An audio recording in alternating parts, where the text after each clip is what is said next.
विद्यार्थी व्याख्यानमाला उपक्रमांतर्गत आज आपण 29वे पुष्प गुंफणार आहोत. हे पुष्प गुंफण्यासाठी आपल्याला व्याख्याते म्हणून लाभलेले प्राध्यापक माननीय श्री सुहास पळशीकर सर हे पेठे विद्यालयाच्या 1973 चे नामवंत माजी विद्यार्थी आहेत. प्राध्यापक श्री सुहास पळशीकर सर हे ज्येष्ठ राजकीय विश्लेषक आहेत. सरांचे नाशिक एज्युकेशन सोसायटी व पेठे विद्यालयातर्फे हार्दिक स्वागत.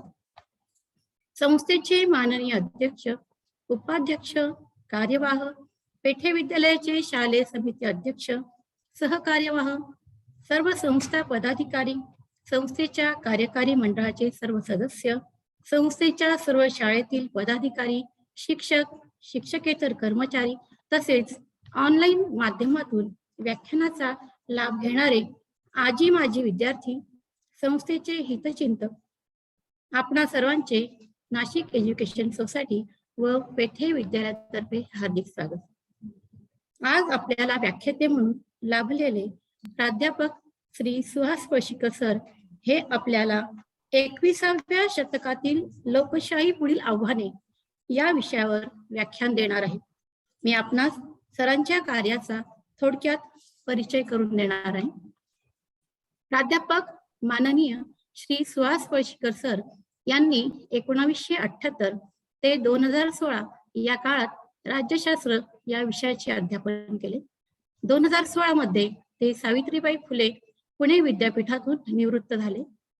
ते दिल्ली येथील CSDS या संस्थेत तौलनिक लोकशाहीचा अभ्यासक्रम असलेल्या लोकनीती या संशोधन कार्यक्रमाचे 2004 पासून मानद सहसंचालक आहेत. तसेच स्टडीज इन इंडियन पॉलिटिक्स या नियतकालिकाचे मुख्य संपादक आहेत. 1990 ते 2004 या काळात ते समाज प्रबोधन पत्रिका या नियतकालिकाचे संपादकही होते. 1996 पासून ते राष्ट्रीय निवडणूक अभ्यास कार्यक्रमाशी संलग्न आहेत. प्राध्यापक पळशीकर हे भारताच्या राजकारणावर इंग्रजी आणि मराठीतून सातत्याने लेखन करीत असतात. लोकसत्ताखेरीज Indian Express, Economic and Political Weekly या नियतकालिकांमधून ते नियमित लिहित असतात. महाराष्ट्राचे राजकारण आणि राजकीय विचार हे त्यांच्या विशेष अभ्यासाचे विषय राहिले आहेत. त्यांच्या मराठी पुस्तकांमध्ये राज्यशास्त्रकोश, सत्याग्रही समाजवाद, आचार्य जावडेकर, निवडक लेख संग्रह, महाराष्ट्रातील सत्ता संघर्ष, राजकारणाचा ताळेबंद, देश प्रदेश इत्यादी पुस्तकांचा समावेश होतो. अलीकडेच त्यांनी आणि राजेश्वरी देशपांडे मॅडम यांनी लिहिलेले महाराष्ट्राच्या राजकारणावरील the last portraits of Congress dominance Maharashtra since 1990 हे पुस्तक प्रसिद्ध झाले आहे. तसेच politics and society between elections हे त्यांनी सिद्धार्थ स्वामीनाथन यांच्या बरोबर संपादित केलेले पुस्तकही याच वर्षी प्रसिद्ध झाले आहे. त्यांच्या इतर इंग्रजी पुस्तकांमध्ये भारतीय लोकशाहीवरील इंडियन डेमोक्रेसी या तसेच 2009 आणि 2014च्या लोकसभा निवडणुकांवरील संपादित पुस्तकांचा समावेश होतो. दक्षिण आशियाई लोकशाही व्यवस्थांचा अभ्यास करणाऱ्या आंतरराष्ट्रीय प्रकल्पाच्या पहिल्या व दुसऱ्या अशा दोन्ही फेऱ्यांचे ते एक प्रमुख प्रकल्प समन्वयक होते. विविध आंतरराष्ट्रीय चर्चासत्रांमध्ये ते वेळोवेळी सहभागी झाले आहेत. तसेच अमेरिकेतील शिकागो आणि ब्राउन या विद्यापीठांमध्ये ते अभ्यागत प्राध्यापक म्हणून जाऊन आले आहेत. प्राध्यापक सुहास पळशीकर सर यांनी 2009च्या लोकसभा निवडणुकांपासून ते आजपर्यंत झालेल्या सर्व निवडणुकांमध्ये राजकीय विश्लेषक म्हणून काम केले आहे. इतर देशांमध्येही ज्या निवडणुका होतात त्यांचा वेध घेण्याचे काम ते गेले बरेच वर्ष करत आहेत. आजचे आपले व्याख्याते डॉक्टर सुहास पळशीकर सर यांनी आपल्या व्याख्यानास प्रारंभ करावा अशी मी त्यांना विनंती करते. धन्यवाद. नमस्कार. हॅलो. बोला. हा, मध्ये मी 1-2 मिनिटं इंटरव्ह्यू करू का सर? बोला की. आता योगिता कुलकर्णींनी परिचय करून दिला, तो राजमहेंद्रीची गोदावरी काय आहे ते सांगितलं. म्हणजे नाशिकची गोदावरी जेव्हा राजमहेंद्रीला पोचते तेव्हा तिच्यावरचा जो पूल आहे तो 5 किलोमीटरचा आहे, पण ती नाशिकला ब्रह्मगिरीला निघाली आणि ब्रह्मगिरीच्या तीर्थात देखील किंवा रामकुंडाच्या तीर्थात देखील त्या गोदावरीचं पाणी तितकंच चांगलं होतं. हे मुद्दाम मला आपल्या श्रोत्यांना सांगितलं पाहिजे, कारण मला असं आठवतंय की 71-72च्या सुमाराला जो आराधनेचा अंक निघाला होता, त्या आराधनेच्या अंकामध्ये आमचे चांगले वक्ते, त्याला एक छान शब्द वापरला होता की आमचे नामवंत वक्ते असे म्हणून ज्या विद्यार्थ्यांचा फोटो त्या आराधनेच्या अंकात छापला होता त्याच्यामध्ये सुहास पळशीकरांचा फोटो होता.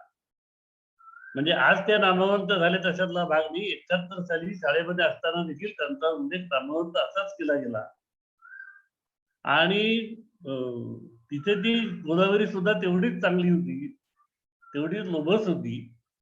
आता ती तिथे थांबली असती तर ते पुढचा प्रवास झालाच असता. म्हणून आजचं जे स्वरूप आहे ते अतिशय चांगलं स्वरूप आहे. पेढे हातूनला आणि आम्हाला सगळ्यांना अभिमान वाटेल असं स्वरूप आहे. मुद्दाम आपल्या श्रोत्यांना मी आजच्या लोकसत्तेत आलेली जाहिरात कोट करणार आहे. 11 तारखेला सुहास पळशीकरांचं 5 राज्यांच्या निवडणुकांवरती ऑनलाईन भाषण आहे. म्हणजे आज आपल्या शाळेमध्ये येऊन भाषण करणारा सुहास पळशीकर हा आंतरराष्ट्रीय कीर्तीचा भाष्यकार आहे. याचा संस्थेला अभिमान आहे, म्हणून मुद्दाम त्याचा मी उल्लेख केला. तुमच्यामध्ये व्यत्यय आणला याबद्दल मी दिलगीर आहे. धन्यवाद. फडके सरांनी आता गोदावरीचा उल्लेख केला म्हणून मी गोदावरीपासून सुरुवात करतो. मी तरी नाशिकला होतो तोपर्यंत गोदावरीचं पाणी पचायला फार जड असं माझा अनुभव होता आणि त्यामुळे कदाचित मी नाशिकहून पळालो आणि पुण्याला येऊन राहिलो असेल असं मला वाटतं. पण असो, नाशिक एज्युकेशन सोसायटी आणि पेठे विद्यालयाचे सर्व पदाधिकारी तसंच शिक्षक वृंद आणि माझे त्यावेळचे जुने विद्यार्थी मित्र जर असतील या समुदायामध्ये तर ते सगळेजण, या सगळ्यांचे सुरुवातीलाच मी मनापासून आभार मानतो. याचं कारण संबंध किती अनौपचारिक असले तरी हा प्रसंग बराच महत्वाचा आणि औपचारिक अशा प्रकारचा आहे. शाळेची शताब्दी होणं, संस्थेची शताब्दी होणं आणि त्या शताब्दीला अशा प्रकारे आपल्याच माजी विद्यार्थ्यांना आवर्जून आठवणीने बोलावणं, या गोष्टी नक्कीच महत्वाच्या आहेत. संस्थांच्या शताब्दी होत असतात, पण त्यातला दुसरा भाग जो आहे की त्याच्यामध्ये कुणाचा सहभाग असावा, कशा प्रकारचा सहभाग असावा हे ठरवणं मात्र ती संस्था चालवणाऱ्या सगळ्या लोकांच्या हातात असतं. आणि त्यामुळे या निमित्ताने मला आत्ताच्या संदर्भामध्ये नाईलाज असल्यामुळे ऑनलाईन का होईना शाळेने पाचारण केलं आणि आता फडके सरांनी व्यक्तिगत उल्लेख करून माझं कौतुक केलं. याबद्दल मी आपला सर्वांचा आणि फडके सरांचा खास करून आभारी आहे.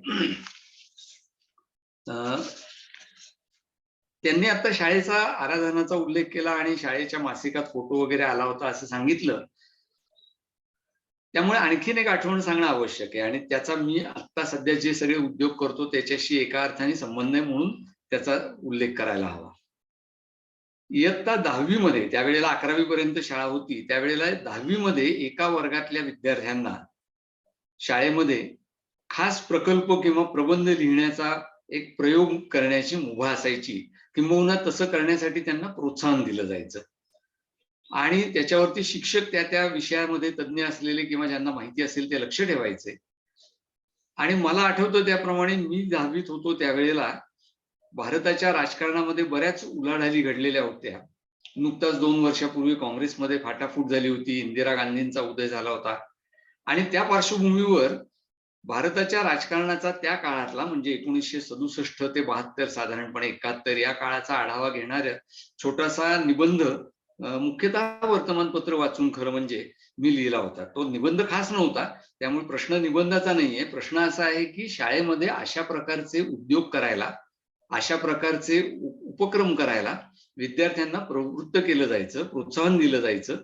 आणि त्यामुळे मला त्यावेळेला हा शोध बहुधा लागला असेल. म्हणजे आता मी काही आत्मचरित्र वगैरे लिहिण्या एवढा मोठा होणार नसल्यामुळे आत्ताच आत्मचरित्रपर जर बोलायचं झालं तर आज मला पुढच्या काळामध्ये राज्यशास्त्र किंवा एकूण राजकारणाचा अभ्यास करण्याची आवड जी लागली त्याची मुळं कुठेतरी जसं घरात वडील वर्तमानपत्र वाचायचे आणि त्यामुळे घरात वर्तमानपत्र यायची आणि त्यांचं वाचन माझ्याकडनं केलं जायचं, याला त्याचं श्रेय जातं. तसंच हा जो आवडीचा भाग होता त्याला साक्षात आकार देण्याचं काम शाळेतल्या या उपक्रमामुळे झालं 10वी मधल्या. हे मला आवर्जून मला असं वाटतं नोंदवावं असं वाटतं. याचं कारण असं की अन्यथा राजकारणाचाच अभ्यास का करायचा, राज्यशास्त्रच घेऊन MA का करायचं आणि पुढे त्याच विषयामध्ये शिक्षकी का करायची, याचं मला काही उत्तर सापडत नाही. आणि त्यामुळे मला असं वाटतं की शाळेच्या शताब्दीच्या निमित्ताने हे ऋण व्यक्त करणं हे माझं कर्तव्य आहे. आज ह्या निमित्ताने बोलायचं असल्यामुळे मी असा विषय ठेवला की जो माझ्या अभ्यासाशी संबंधित असेल, पण जे राज्यशास्त्र या विषयाचे विद्यार्थी नाहीत, ज्यांना राजकारणामध्ये फारसा रस नाही, अशा लोकांना सुद्धा त्या विषयामध्ये थोडाफार रस वाटावा असा विषय मी निवडला. आणि तो म्हणजे 21व्या म्हणजे चालू शतकातल्या लोकशाही पुढे असणारी आव्हानं. हे मी एकूण लोकशाहीबद्दल बोलतोय. भारताबद्दल अगदी ओझरता उल्लेख येईल, कारण भारताबद्दल आपण नेहमीच बोलत असतो, पण एकूण जगात काय चाललेलं आहे आणि जगातल्या प्रवाहांशी आपला देश कुठे कसा जोडलेला असतो हे पाहणं फार गमतीचं आणि तितकंच आपल्याला नवीन एक अभ्यासाची, विचार करण्याची दिशा देणारं असतं. आता 21व्या शतकामध्ये लोकशाहीचं काय होतंय किंवा काय होण्याची शक्यता आहे हे बोलण्याच्या आधी आणखीन एका गोष्टीचा उल्लेख करायला पाहिजे. तो असा की गेल्याच शतकात म्हणजे 20व्या शतकामध्ये जगभर लोकशाहीचा फार मोठ्या प्रमाणावर विस्तार झाला. म्हणजे जर आपण 200-400 वर्षांचा किंवा 1000 वर्षांचा पट घेऊन मागच्या शतकाकडे पाहायला लागलो, तर मला असं खात्रीपूर्वक वाटतं की मागचं शतक हे लोकशाहीचं शतक म्हणून पुढच्या काळामध्ये ओळखलं जाईल. 20वं शतक हे लोकशाहीचं शतक म्हणून ओळखलं जाईल. तुम्ही जर जगाचा नकाशा डोळ्यापुढे आणलात तर तुम्हाला असं दिसेल की 20व्या शतकामध्ये आधी अगदी सुरुवातीच्या काळामध्ये युरोपात लोकशाही प्रस्थापित व्हायला सुरुवात झाली. तोपर्यंत युरोपात सुद्धा लोकशाही फारशी कुठे नव्हती. तुरळक कुठेतरी प्रयत्न इंग्लंडमध्ये, फ्रान्स वगैरे वगैरे चालले होते. पण खऱ्या अर्थाने लोकशाही प्रस्थापित झाली, प्रचलित झाली युरोपात ती बरोबर 100 वर्षापूर्वी. ज्या वेळेला उदाहरणार्थ शाळेची स्थापना होत असेल त्यावेळेला ही लोकशाही युरोपामध्ये खऱ्या अर्थाने प्रस्थापित झाली. अर्थात युरोपातनंच तिला चॅलेंजही मिळालं, युरोपातनंच तिला आव्हानही मिळालं. हा भाग आला एकदा. त्याच्यानंतर दुसऱ्या महायुद्धानंतर लोकशाहीचा विस्तार हा ज्यांना आपण आफ्रिकी आणि आशियाई देश असं म्हणतो त्या देशांमध्ये सुरू झाला. त्याच्यानंतर 80च्या दशकामध्ये आपल्याला असं दिसतं की पूर्व युरोप म्हणजे त्यावेळच्या सोव्हिएत युनियनच्या वर्चस्वाखाली असलेल्या युरोपात लोकशाहीचा उदय झाला. एकूणच संपूर्ण पूर्व युरोपची राजकीय पुनर्रचना झाली. आणि जसं ते शतक संपायला आलं, 20वं शतक जसं संपायला आलं, तसं आपल्याला असं दिसतं की नेपाळ किंवा इजिप्त अशा जिथे जिथे अजून लोकशाही आलेली नव्हती त्या देशांमध्ये सुद्धा लोकशाहीचा उदय व्हायला, त्याच्यासाठीच्या चळवळी व्हायला, लोकांची आंदोलनं व्हायला सुरुवात झाली. आणि म्हणून 20वं शतक हे लोकशाहीचं शतक मानता येईल. या शतकात जवळपास संपूर्ण जगभरात लोकशाहीचा इतका दबदबा वाढला की आज या क्षणी जर असा कुठला एक शब्दप्रयोग असेल, अशी कुठली एक कल्पना असेल की जिच्याबद्दल फारसा वाद कोणामध्ये नसतो, तर ती कल्पना म्हणजे लोकशाही. लोकशाहीची लोकप्रियता इतकी वाढलेली आहे की भले भले बिगर लोकशाही राज्यकर्ते सुद्धा आपण लोकशाहीचाच कसा पुरस्कार करतो हे आवर्जून सांगत असतात. त्यामुळे लोकशाहीची लोकप्रियता आणि लोकशाहीची एकूण जगभरात असलेली ही सर्वव्यापकता हे आजच्या घडीला आपल्याला लोकशाहीचं वैशिष्ट्य म्हणून दाखवता येतं. मग अर्थातच साहजिकच प्रश्न असा येतो की असं जर आहे तर आजच्या घडीला 21व्या शतकातल्या लोकशाही पुढच्या आव्हानांची चर्चा का करायची? त्याला 2 कारण आहेत. त्यातलं एक कारण जे आहे ते असं की लोकशाहीचं मुळात स्वरूपच असं असतं की तिचं सतत संवर्धन करावं लागतं, तिची सतत जोपासना करायला लागते. म्हणजे असं होत नाही की लोकशाही आली आणि आता आपण सुखाने झोपूयात असं आपण म्हणू नाही शकत. लोकशाही सतत जपावी लागते, जतन करावी लागते. ती समाजाची, त्या समाजातल्या जनतेची जबाबदारी असते. आणि त्यामुळे आपल्याला जर इथून पुढच्या काळात लोकशाही टिकावी असं वाटत असेल तर हा प्रश्न विचारला पाहिजे की आज लोकशाही पुढे कोणती आव्हानं आहेत. पण हा झाला मोठा मुद्दा. डायरेक्ट किंवा आज थेट लागू होणारा दुसरा मुद्दा जो आहे, लोकशाहीच्या आव्हानांची चर्चा का करायची याच्याबद्दलचा, तो म्हणजे 20वे शतक आणि 21वे शतक यांच्यामध्ये जवळपास काहीही अंतर नसताना आणि 20व्या शतकाच्या आणि 21व्या शतकाच्या या सीमेवरती 21व्या शतकाच्या उंबरठ्यावर सगळ्या जगभर लोकशाहीचा उदो चाललेला असतानाच अचानक लोकशाहीच्या अपयशाच्या खाणाखुणा सुद्धा याच काळात दिसायला लागल्या. म्हणजे मगाशी मी जो जगाच्या नकाशाचा उल्लेख केला तसा आज आपण जर जगाचा नकाशा घेऊन बसलो आणि डोळ्यावर पट्टी बांधून रॅन्डमली त्या नकाशावर खुणा करायला लागलो, तर मला अशी खात्री आहे की तुम्ही जिथे जिथे खुणा कराल त्या नकाशावर तिथे तिथे आसपास कुठेतरी लोकशाही कोलमडल्याची उदाहरणं तुम्हाला दिसतील. म्हणजे अमेरिका खंडात, मी USA सोडून उरलेल्या अमेरिका खंडाच्या सुरुवातीला बोलतो, म्हणजे दक्षिण अमेरिकेत मुख्यतः ब्राझील सारख्या देशामध्ये एक टग्या आज लोकशाहीच्या नावाने राज्य करताना आपल्याला दिसतो. तिथून थेट तुम्ही उलटे पूर्वेला आलात तर आपल्याला असं दिसतं की फिलिपिन्समध्ये असाच दुसरा एक गुंड आपल्याला लोकांचा पाठिंबा आहे त्यामुळे आपण काहीही करू शकतो असा दावा करत तिथे राज्यकारभार करताना आपल्याला दिसतो. हे दोघे निवडून आलेले आहेत, पण निवडून आल्यानंतर त्यांनी लोकशाहीचे सगळे संकेत गुंडाळून ठेवलेले आपल्याला दिसतात.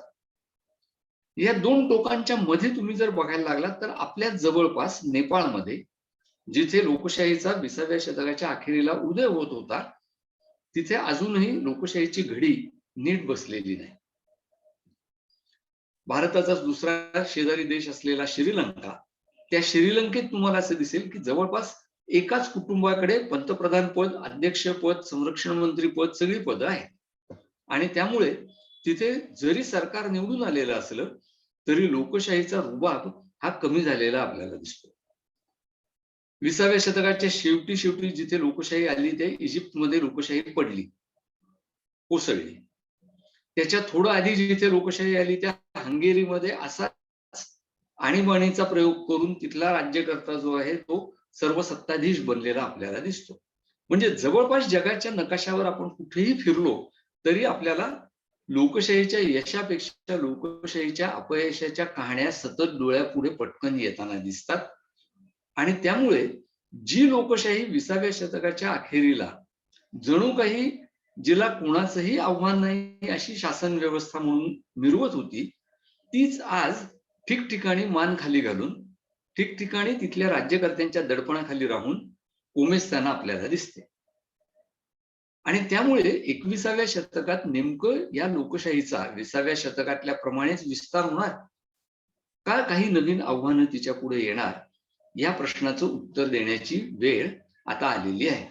आज आपण जवळपास या शतकाच्या पहिल्या क्वार्टर म्हणजे पाव शतक पार पाडलेलं आहे. 20 वर्ष होऊन गेली, 25 वर्ष होतील, अशा टप्प्यावरती आपण आहोत. आणि त्यामुळे हा आढावा घेणं अत्यंत आवश्यक आहे. याच्यात दुसरा गमतीचा भाग जो आहे तो असा, आणि त्यामुळे याची चर्चा करायला पाहिजे की आज जगातले दोन बलाढ्य देश खुलेआम बिगर लोकशाही पद्धतीने वावरताना दिसतात, रशिया आणि चीन. त्यांचा अर्थातच दावा असा आहे की लोकशाही हीच मुळात चुकीची कल्पना आहे आणि आमची लोकशाही जी आहे ती खरी कल्पना आहे लोकशाहीची, असा दावा ते करते. त्याच्यात आपल्याला जायची गरज नाही. पण आपल्याला हे माहिती आहे की जगात समजा पुढच्या 25 वर्षात कोणाकडे महासत्ता म्हणून पाहिलं जाईल असा आपण विचार करायला लागलो तर हे दोन देश दिसतात, चीन आणि रशिया. या दोघांनाही महासत्ता बनण्याची महत्वाकांक्षा आहे. चीनची वाटचाल आर्थिक क्षेत्रामध्ये त्या दिशेने चाललेली आहे. अशा वेळेला म्हणजे जगातल्या बाकीच्या देशांचं सोडून द्या, पण जे दोन देश महासत्ता बनणार आहेत ते देश जर बिगर लोकशाही स्वरूपाचे असतील तर लोकशाहीचं महत्व ते काय राहिलं, हे कसं काय घडू शकतं, याचा शोध आपल्याला घ्यावा लागतो. युरोपकडे जर आपण बघितलं तर असं दिसतं की तिथे लोकशाही व्यवस्था टिकून आहे, पण त्या लोकशाही व्यवस्थेमधून लोकांना खरे पर्याय देण्याची क्षमता हळूहळू नाहीशी व्हायला लागली आहे. निवडणुका होतात, अ पक्षाचं राज्य जाऊन ब पक्षाचं येतं, ब पक्षाचं राज्य जाऊन क पक्षाचं येतं, हे सगळीकडे चालत आहे. पण लोकांना खरेखुरे पर्याय देण्याची लोकशाहीची क्षमता युरोपातल्या जुन्या लोकशाही ज्यांना म्हणता येतं, इंग्लंड असेल, फ्रान्स असेल, अशा देशांनी गमावलेली आहे. आणि या सगळ्यावर कडी म्हणून ह्याच शतकामध्ये ज्यांना आकाराने 2 मोठ्या लोकशाही देशांचा उल्लेख केला जातो आणि मोठ्या लोकशाह्या असं म्हटलं जातं, त्या अमेरिका आणि भारत या 2 देशांमध्ये लोकशाहीचा प्रवास नेमका कसा चाललाय याची चिकित्सा अचानकपणे केली जायला लागलेली आहे. अनेकांना असं वाटायला लागलंय की या दोन्ही देशांमध्ये लोकशाहीची धाव थोडीशी आवर्ती झालेली आहे. थोडासा लोकशाहीचा एकूण विकास हा मर्यादित झालेला आहे. उदाहरणार्थ अमेरिकेच्या संदर्भामध्ये दोघा अभ्यासकांनी 2-4 वर्षांपूर्वी एक पुस्तक लिहिलं. त्याचं नावच मुळी हाऊ डेमोक्रेसीज डाय, म्हणजे लोकशाही व्यवस्था कशा मरतात, असं त्याचं नाव आहे. आणि त्यांनी त्याचं उत्तर असं दिलेलं आहे की लोकशाही व्यवस्था आज जर मृतप्राय होत असतील तर त्या बाहेरून कोणीतरी हल्ला करून त्यांचा मृत्यू होत नाही, तर आतूनच त्यांचा मृत्यू होण्याची मृत्यूघंटा वाजायला लागते. आणि त्यांचा हा अभ्यास अर्थातच अमेरिकेवर आधारलेला आहे. हाऊ डेमोक्रेसीज डाय हे पुस्तक 18 साली प्रसिद्ध झालं. मुख्यतः ट्रम्प यांच्या एकूण कर्तबगारीची पार्श्वभूमी त्या पुस्तकाला आहे. आत्ता काही महिन्यांपूर्वीच अलीकडे भारताच्या संदर्भामध्ये जॉन कीन नावाच्या एका अभ्यासकांनी आणि दुसऱ्या एकाने देवाशिष राय चौधरी यांनी मिळून टू किल ए डेमोक्रेसी या नावाचं पुस्तक लिहिलंय. म्हणजे लोकशाही कशी मारावी हे पुस्तक लिहिलेलं आहे. या पुस्तकांबद्दल वाद आहेत. या पुस्तकांमध्ये मांडलेली मतं सगळ्यांनी ऐकली पाहिजेत, मान्य केली पाहिजेत असंही नाही. पण या 2 उदाहरणांवरनं आपल्याला मूळ मुद्दा जो आहे त्याच्याकडे परत जाता येतो. तो असा की जगभरात एक तर लोकशाही नाही, आहे ती लोकशाही खाली जातीये, ढासळतीये, किंवा लोकशाही व्यवस्थेच्या मजबूतीबद्दल शंका व्यक्त केल्या जात आहेत. हे चित्र आपल्याला सर्वत्र दिसतं. आणि म्हणून येत्या काळामध्ये, ह्या शतकामध्ये लोकशाहीच्या पुढे कोणती आव्हानं असणार आहेत हा विषय किंवा हा मुद्दा महत्वाचा ठरतो. मी तर असं तुम्हाला थोडंसं काय म्हणूयात त्याला, आश्चर्य वाटावं म्हणून, थोडंसं अस्वस्थ व्हावं म्हणून असं म्हणेन की जसं 20वं शतक हे लोकशाहीचं शतक होतं, तसं 21वं शतक हे लोकशाहीच्या ऱ्हासाचं, लोकशाहीच्या पाडावाचं शतक ठरण्याची शक्यता ही जास्त आहे. हे शतक जायला अजून दीर्घ काळ आहे. सामाजिक क्षेत्रामध्ये ज्या घडामोडी घडतात त्यांचं भविष्य सहजासहजी सांगता येत नसतं. हे जरी खरं असलं तरी जे 25 वर्षात चित्र दिसतंय त्याचं जर आपल्याला थोडीशी अतिशयोक्ती करून प्रोजेक्शन करायचं झालं तर मी असं म्हणेन की 21वं शतक हे बहुधा लोकशाहीच्या ऱ्हासाचं शतक असणार आहे. हा ऱ्हास कशा पद्धतीने होणार आहे किंवा कोणत्या 4-5 मुद्द्यांच्या कारणामुळे तो ऱ्हास होणार आहे ते तुमच्या पुढे मांडण्याचा मी प्रयत्न करणार आहे.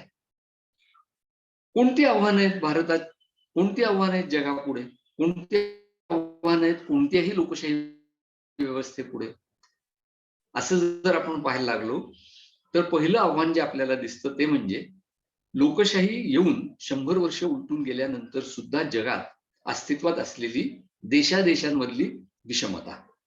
देशांतर्गत विषमता असतात आणि त्याच्याबद्दल आपण नेहमी बोलतो, पण ह्या मुद्द्याबद्दल सहसा आपण बोलत नाही की 100 वर्ष होऊन गेली, 2 महायुद्ध होऊन गेली, आज कदाचित 3रं महायुद्ध होईल का अशी आता शक्यता व्यक्त केली जाते.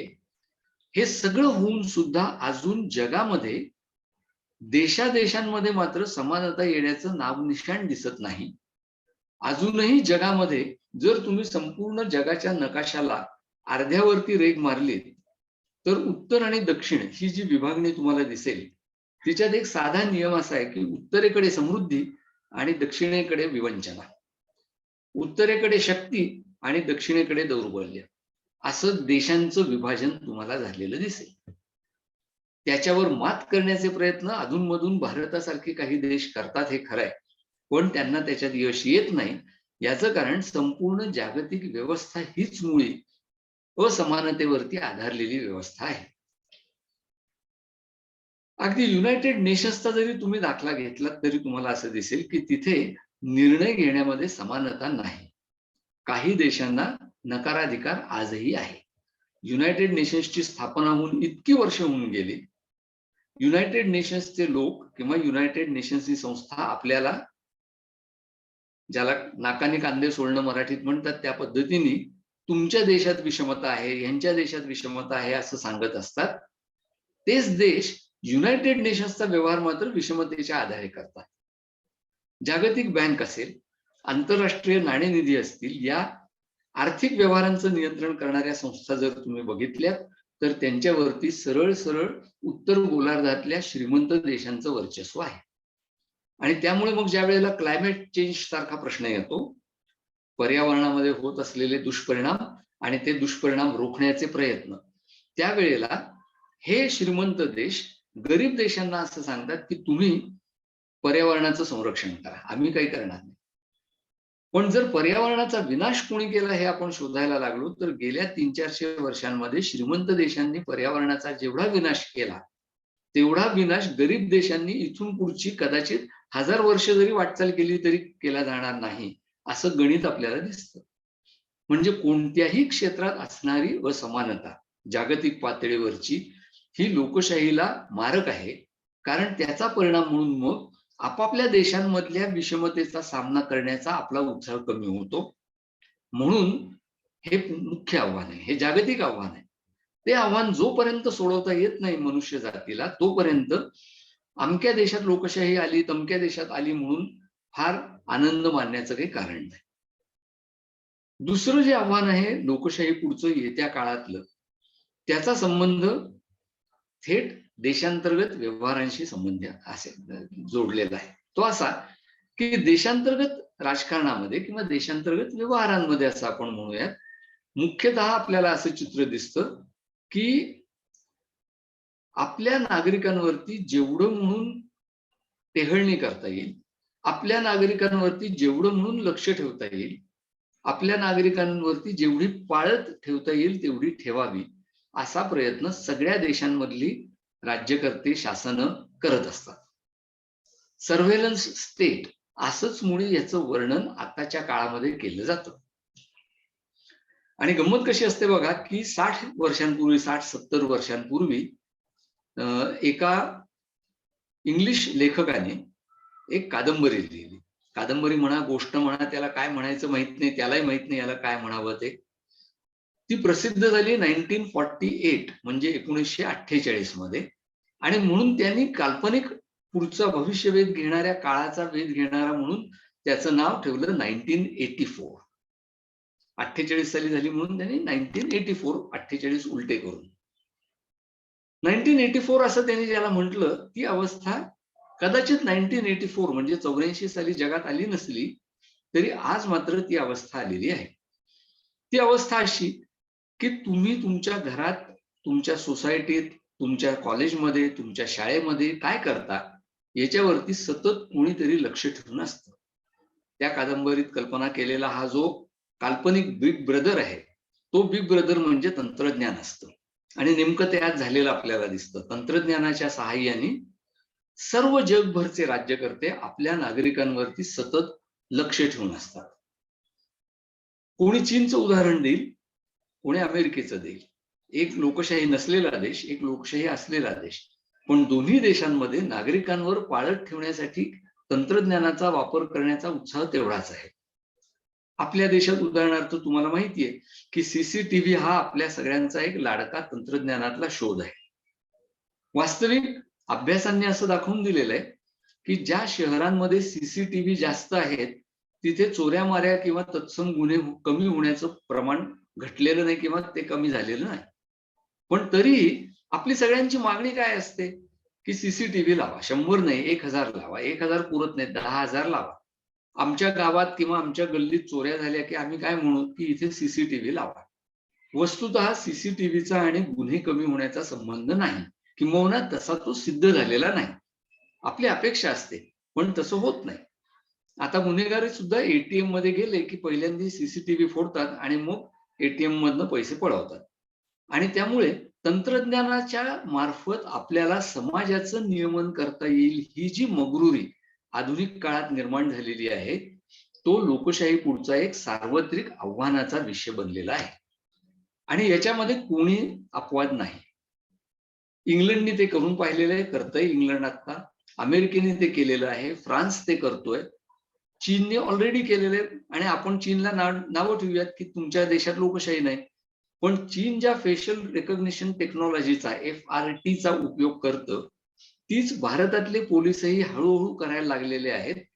तेलंगणात आणि उत्तर प्रदेशात FRT या टेक्नॉलॉजीचा उपयोग केला जातो. त्याला कायदेशीर आधार नाही.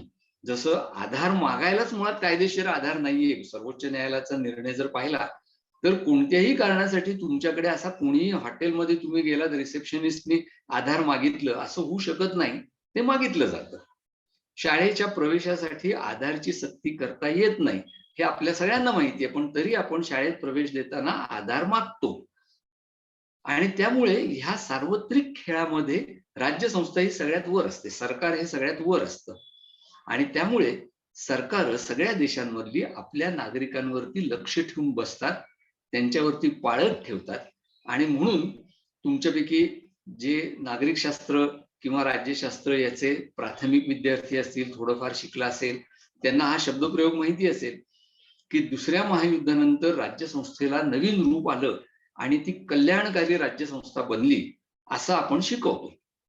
ते आउटडेटेड झालं आता, कारण ही कल्याणकारी राज्यसंस्था जी आहे तिने आता सर्व्हेलन्स स्टेट म्हणजे टेहळणी करणारी किंवा पाळत ठेवणारी राज्यसंस्था असं रूप धारण केलेलं आहे. कल्याणाचं नाव आहे आणि गाव आहे पाळत ठेवण्याचं किंवा टेहळणीचं, असा हा व्यवहार. आणि हा व्यवहार कोणत्याही एका देशात नाही, सर्व जगभर चाललेला आहे. लोकशाहीला हा प्रश्न सोडवायला लागणार आहे इथून पुढच्या काळामध्ये की ही टेहळणी करणं आणि लोकशाहीमधली स्वातंत्र्य, व्यक्ती स्वातंत्र्य यांची जपणूक करणं यांचा समतोल कसा साधायचा. यांच्यामध्ये सरळ सरळ आज डिसइक्विलिब्रियम आहे, यांचा समतोल ढासळलेला आहे. तो कसा सांधायचा हा इथून पुढच्या काळामध्ये लोकशाही पुढचा महत्वाचा आव्हानाचा विषय असणार आहे. तिसरं लोकशाही पुढचं जे आव्हान इथून पुढच्या काळात असणार आहे त्याचा मगाशी मी दिलेल्या 2 उदाहरणांशी संबंध आहे. ब्राझील मधला बोल्सोनारो हा नेता किंवा ड्युरेतो हा फिलिपिन्सचा नेता किंवा एर्डोयान हा तुर्की नेता, ही उदाहरणं जर आपण पाहिली तर आपल्याला असं दिसतं की एका नवीन पद्धतीने लोकशाहीची पोखरणं किंवा लोकशाहीची पोखरण्याची प्रक्रिया चाललेली आहे. आणि ती अशी की लोक हे सर्वोच्च आहेत असं म्हणत त्या लोकांच्या वतीने मी आता लोकांना ओळखतो, लोक मला ओळखतात, लोकांनी मला निवडून दिलेलं आहे, त्यामुळे मी आता तुम्हाला ठोकून काढतो आणि सरळ करतो. अशा पद्धतीचा एक नवीन प्रकार या देशांमधल्या नेतृत्वाने अस्तित्वात आणलेला आपल्याला दिसतो, ज्याला अभ्यासपूर्ण भाषेमध्ये व्यक्ती केंद्रित अधिकारशाही असं म्हणतात, पर्सनलाइज्ड ऑथॉरिटेरियनिझम. म्हणजे एक व्यक्ती सगळे अधिकार नुसते स्वतःकडे घेते असं नाही, तर ती कुणाला जबाबदार किंवा अकाउंटेबल राहत नाही. आणि त्याला उत्तर काय असतं त्या व्यक्तीचं की मला लोकांचा पाठिंबा आहे, मला लोकांनी निवडून दिलेला आहे आणि त्यामुळे तुम्ही मला प्रश्न विचारू शकत नाही. लोक नावाची एक अमूर्त शक्ती मतदानाच्या रूपाने एखाद्या वेळेला एखाद्या पक्षाला किंवा एखाद्या नेत्याला ज्या वेळेला प्रसन्न होते त्यावेळेला आपल्याला 5 वर्षांसाठी कारभार करायला निवडून दिले असं न मानता असा नेता दावा करतो की मला लोकांनी त्यांचं कल्याण करण्यासाठी आणि हा देश बदलून टाकण्यासाठी निवडून दिलेला आहे. याला आम्ही राज्यशास्त्राचे अभ्यासक लोकैकवाद म्हणजे पॉप्युलिझम असं म्हणतो. पॉप्युलिझम याच्यावरती जगात खूप मोठा अभ्यास झालेला आहे आणि अनेक त्याची उदाहरणं दाखवता येतात. पॉप्युलिझम या नावाच्या शासन पद्धतीमध्ये किंवा राज्य पद्धतीमध्ये राज्यकर्ते हे लोकप्रियतेचा आधार घेऊन लोकांच्या डोक्यावर बसून शिरजोर होतात असं साधारणपणे आपल्याला दिसतं. पण त्याच्यात तेवढंच नसतं, त्याच्यात आणखीन एक धोकादायक गोष्ट असते आणि ती अशी की अशा प्रकारच्या पॉप्युलिस्ट किंवा लोकैकवादी सरकारांमध्ये नेहमी घडणारी एक गोष्ट असते, ती म्हणजे संस्थांची वाताहत होते. आणि संस्था याचा अर्थ सरकार, विधिमंडळ, न्याय यंत्रणा, पोलीस, निवडणूक आयोग, जे कोण आपण निर्माण करतो संस्था त्या सगळ्या. याचा लोकशाहीशी काय संबंध आहे ते लक्षात घ्या. लोकशाही याचा अर्थ कोणा व्यक्तीचं राज्य नसेल तर नियमांचं आणि संस्थांचं राज्य असेल अशी व्याख्या आपण नेहमी करतो. आणि त्यामुळे कोणत्याही देशात लोकशाही यशस्वी आणि मजबूत व्हायची असेल तर काय व्हावं लागतं तर संस्था निर्माण व्हाव्या लागतात आणि त्या संस्थांचा एक बॅलन्स किंवा त्या संस्थांचा मेळ बसावा लागतो. अमेरिकेमध्ये ज्या वेळेला संविधान लिहिलं जात होतं त्यावेळेला त्यांच्या एका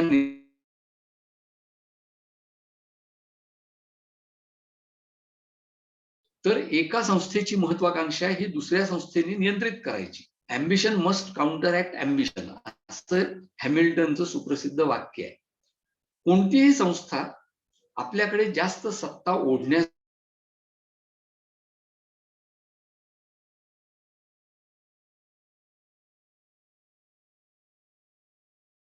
लोकशाहीत महत्वाची असते. लोकैक्यवाद किंवा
आता हा व्यत्यय आला तो झूम मुळे आला का माझ्या वायफाय मुळे आला ते माहित नाही, त्यामुळे मी क्षमा मागतो.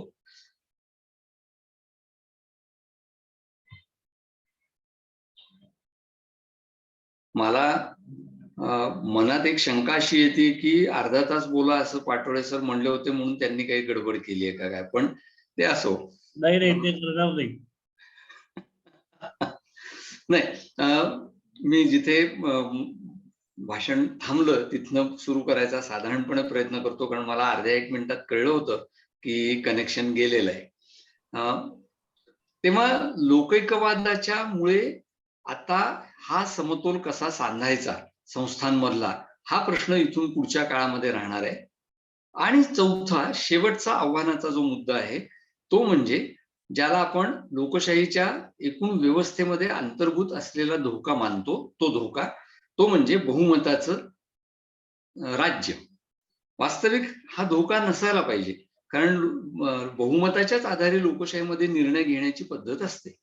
पण त्याचा एक परिणाम असा होत असतो की या बहुमताच्या राज्यामधून किंवा बहुमताच्या आधारे कारभार करण्याच्या पद्धतीमधून काही समाजांमध्ये ज्याला मेजॉरिटेरियनिझम किंवा बहुसंख्याकवाद असं म्हटलं जातं, तो बहुसंख्याकवाद निर्माण होतो. म्हणजे काय होतं नेमकं, तर त्या देशामध्ये जो समाज किंवा जो समुदाय किंवा जो समूह मोठ्या संख्येने असेल, बहुसंख्य असेल, त्याला असं वाटायला लागतं की आपण बहुसंख्य आहोत, त्यामुळे आपल्या मर्जीप्रमाणे इथे सगळं काही चाललं पाहिजे. याला मेजॉरिटेरियनिझम असं म्हणतात. आता टेक्निकली तांत्रिकदृष्ट्या हे बरोबर आहे की लोकशाही म्हटली की बहुसंख्यांनी निर्णय घ्यायचे असतात, पण त्याचबरोबर लोकशाहीमध्ये बहुसंख्यांनी हे जे निर्णय घ्यायचे असतात ते घेण्याच्या रीती कोणत्या असाव्यात आणि जे अल्पसंख्याक असतील, मग ते धार्मिकच भाषेत असले पाहिजेत अल्पसंख्याक असं नाही, ते भाषिक अल्पसंख्याक असतील किंवा अन्य कोणत्या संदर्भातले अल्पसंख्याक असतील, तर त्यांची कशा रीतीने समजूत घालायची, त्यांना कसं समाविष्ट करून घ्यायचं, याच्याबद्दलचे काही संकेत लोकशाहीमध्ये आवश्यक असतात. ते न पाळता जर एखाद्या समाजातले लोक असं म्हणायला लागले की आम्ही बहुसंख्य आहोत आणि त्यामुळे आमच्या मर्जीने इथे सगळं काही चाललं पाहिजे, तर त्यातून लोकशाही पुढे निर्माण होतं ते एक आणखीन गुंतागुंतीचं आव्हान असतं. या आव्हानाची मी 2-3 उदाहरणं देतो आणि थांबतो. आपला शेजारी देश, ज्याचा मगाशी मी उल्लेख केला, श्रीलंका. या श्रीलंकेने 56 साली, आपल्या आसपासच त्यांना स्वातंत्र्य मिळालं 47-48 मध्ये. 10 वर्षांनी 56 साली त्यांनी असा निर्णय घेतला की आमच्या देशात म्हणजे श्रीलंकेत सिंहल भाषा बोलणारे बहुसंख्याक आहेत आणि त्यामुळे सगळे व्यवहार सिंहल भाषेत झाले पाहिजेत आणि म्हणून त्यांनी सिंहला ओनली म्हणजे फक्त सिंहल भाषाच बोलली जाईल. सरकारी कारभारामध्ये तुम्हाला जर कारभार करायचा असेल, सरकारी नोकरी करायची असेल तर हीच भाषा बोलावी लागेल, असा आग्रह धरला.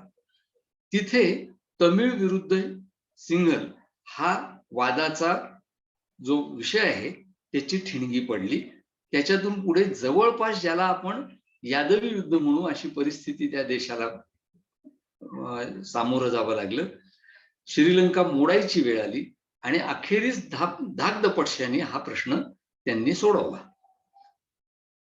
अलीकडच्याच काळातलं दुसरं उदाहरण घ्यायचं झालं तर स्पेनमध्ये कॅटलान नावाचा जो प्रांत आहे, कॅटलोनिया असं त्याला म्हणतात, त्या प्रांतातल्या लोकांनी असं म्हटलं की आम्ही स्पॅनिश नाही आणि आमच्यावरती स्पॅनिश असण्याची जबरदस्ती केली जाते, म्हणून आम्ही स्वतंत्र होतो, आम्हाला स्पेनमध्ये राहायचं नाही. सध्या अर्थातच हा प्रश्न तणावाचा असला तरी अजून सुटलेला नाही आणि स्पेनमधून ते पूर्णपणे फुटून बाहेरही पडलेले नाही. पण या 2 उदाहरणांवरून आपल्याला असं दिसतं की बहुसंख्याक वाद जिथे जिथे निर्माण होतो तिथे तिथे त्याची परिणती फुटीर आणि यादवी सदृश राजकीय परिस्थिती निर्माण होण्यामध्ये होते आणि त्यामुळे लोकशाही पुढे धोका असा तयार होतो की मग त्याच्यावर मात कशी करायची, जबरदस्ती करून मात करायची की सामोपचाराने प्रश्न सोडवायचे, हे प्रश्न येतात. आपण फक्त महाराष्ट्राचं जरी उदाहरण घेतलं तरी आपल्याला हा मुद्दा कळायला सोपा जाईल की महाराष्ट्र हा मराठी लोकांचा प्रदेश आहे, म्हणून जर फक्त मराठीचीच सक्ती आपण करायला लागलो तर महाराष्ट्रात ठिकठिकाणी जे बिगर मराठी लोक आहेत त्यांची व्यवस्था काय लावायची हा प्रश्न निर्माण होईल. ते एक तर महाराष्ट्र सोडून जातील किंवा ते जिथे जिथे त्यांची पॉकेट्स आहेत तिथे असं म्हणतील की आता आम्हाला महाराष्ट्रापेक्षा वेगळं काहीतरी अस्तित्व द्या.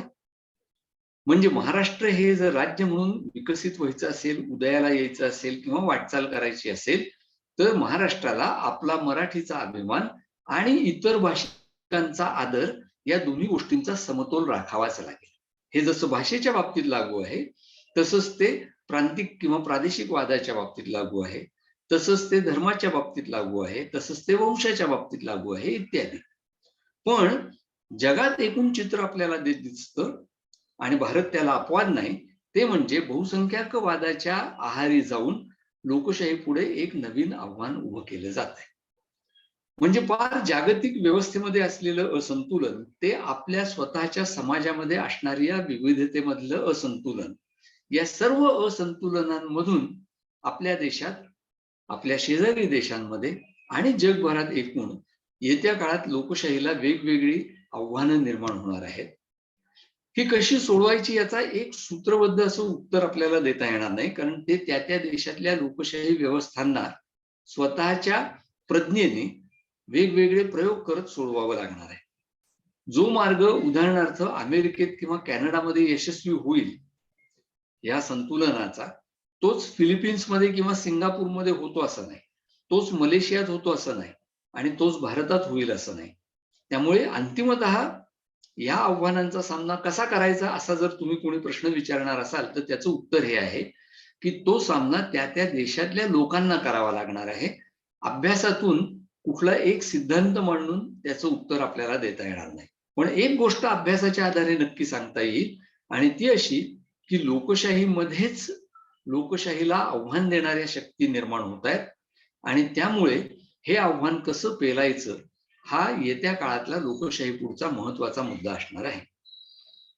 मी हे मुद्दे मांडले याचं कारण असं की मला असं वाटलं की माझ्या अभ्यासाचा विषय जो जवळपास माझ्या इयत्ता 10वी पासून माझ्या मनामध्ये रुजलेला आहे तो म्हणजे राजकारण.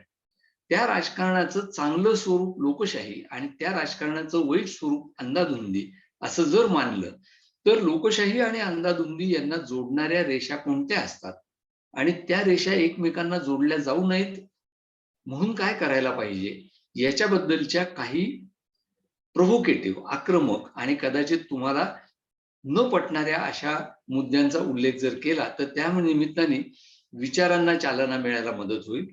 हे मांडायची संधी मिळाली त्यामुळे मला सुद्धा माझे विचार तयार करायला संधी मिळाली आणि म्हणून पुन्हा एकदा नाशिक एज्युकेशन सोसायटी आणि पेठे हायस्कूल यांचे आभार तर मानतोच आणि माझे संबंध या शाळेशी किंवा संस्थेशी कितीही अनौपचारिक विद्यार्थ्याचे असले तरी आजच्या प्रसंगाला अनुरूप त्यांचं ऋण व्यक्त करत असतानाच या संस्थांचा पुढे भरभराट व्हावी, त्यांचा विकास व्हावा अशी शुभेच्छाही व्यक्त करतो.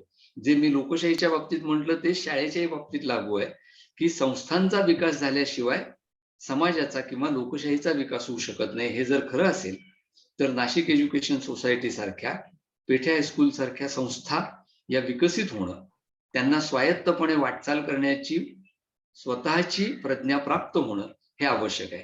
त्यामुळे याबद्दल आपण सर्वांना शुभेच्छा देतो आणि पुन्हा एकदा आपले आभार मानून थांबतो. धन्यवाद.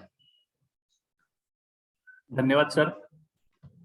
आजच्या या व्याख्यानाच्या सत्रामध्ये डॉक्टर पळशीकर सरांनी 21व्या शतकातील लोकशाही पुढील आव्हाने या विषयाच्या अंतर्गत बरीचशी माहिती कव्हर करण्याचा प्रयत्न केला, परंतु त्याचा आवाका इतका मोठा आहे की जागतिक स्तरावरून भारतापर्यंत येईपर्यंतच आपला तसा कालावधी व्याख्यानाचा संपला आणि म्हणून कदाचित आपल्याला भारतातील लोकशाहीची स्थिती किंवा 21व्या शतकामध्ये भारतातील लोकशाही या विषयावर फारसं काही भाष्य आम्हाला ऐकायला मिळालेलं नाही. ते कदाचित आपण पुढच्या एखाद्या व्याख्यानामधून जरूर ऐकूया.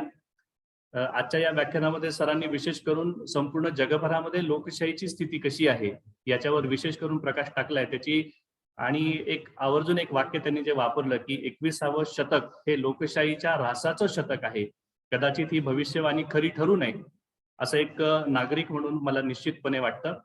परंतु पळशीकर सर, मला एक असं सांगायचं आहे की जेव्हा तुम्ही असं म्हटलं की ही अस्वस्थ करणारी गोष्ट आहे सर्वसामान्य नागरिकांना, कारण कोणालाही हुकुमशाही नको आहे, लोकशाहीच हवी आहे. ती राष्ट्रासाठी, स्वतःच्या विकासासाठी, सगळ्यांसाठी पोषक आणि पूरक अशी असते.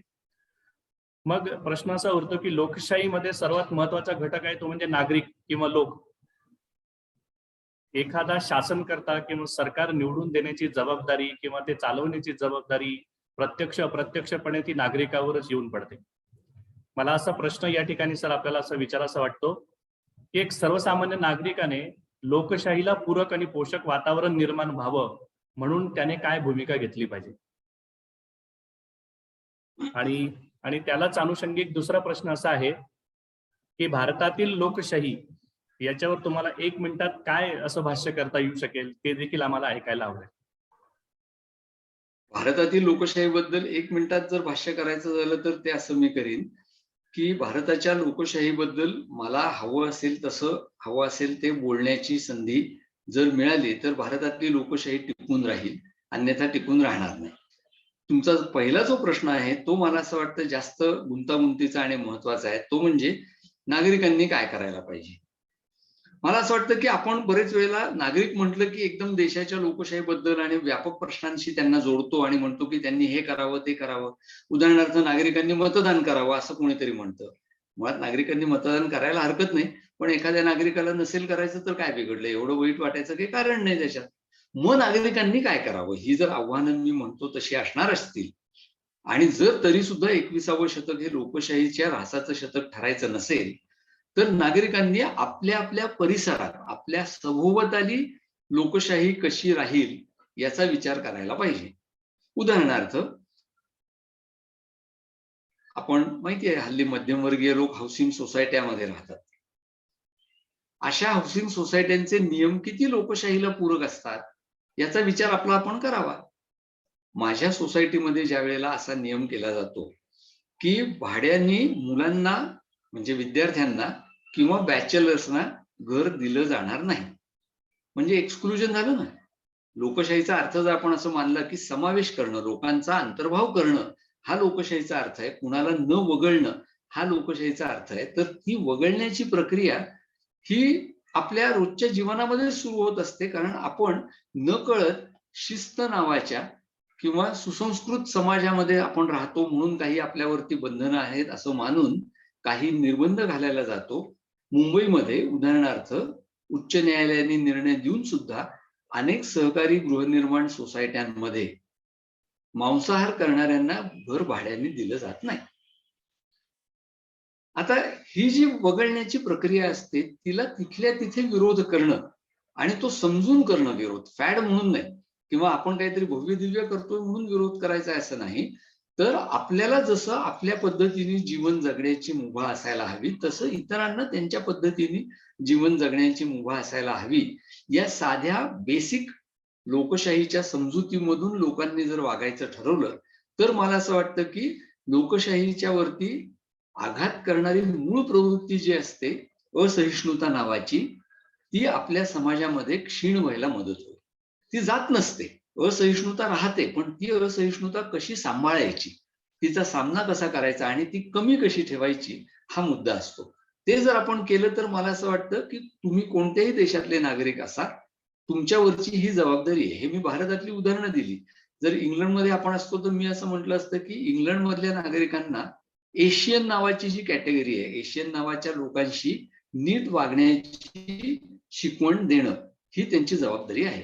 अमेरिकेत अजूनही अशा प्रकारचा श्वेतवर्णीयांच्या अहंकाराचा भाग आपल्याला सहजासहजी दिसतो. तो श्वेतवर्णीयांचा अहंकार अमेरिकेमध्ये कमी होणं ही अमेरिकन नागरिकांची जबाबदारी राहील. नागरिकांची ही जबाबदारी त्यांच्या रोजच्या जीवनामध्ये त्यांना जर पार पाडता आली तर मला असं वाटतं की लोकशाहीच्या दिशेने नागरिक म्हणून वाटचाल होऊ शकेल. पण एवढं सांगून मी थांबतो, म्हणजे आणखीन काही असतील प्रश्न तर घेता येतील आपल्याला.